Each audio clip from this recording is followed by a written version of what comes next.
নির্দেশনা দিচ্ছি, আর কিছু বলা লাগবে না। ওরা কি বলো তা না, ওরা কথা বললেই তোমাকে জবাব বলতে হবে যে অমুকটা মারছো কেন, জবাব দাও।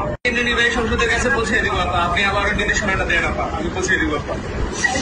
আবার এই যে নির্দেশনা দিচ্ছি, আর কিছু বলা লাগবে না। ওরা কি বলো তা না, ওরা কথা বললেই তোমাকে জবাব বলতে হবে যে অমুকটা মারছো কেন, জবাব দাও।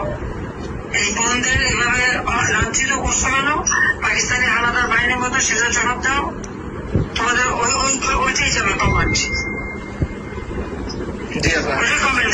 আমরা এখন অনলাইনে সরব থাকবো আর সেফ থাকবো সবাই, এটুকু আপনার নির্দেশনা আপা। সবাই সেফ থাকতে হবে। হ্যাঁ জি আপা।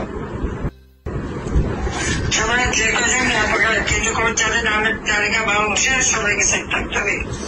জি আপা। এরা মানুষের ছাত্র আপা, আপনি শুধু একটু দেখেন, আমরা ছাত্রলীগ আপনার সাথে বেমানি করিনি আপা, আমরা রাজপথে রক্ত দিছি, আমরা জীবন দিছি আপা, প্রয়োজনে আবার দিব, 1000 বার জন্ম নিব প্রয়োজনে।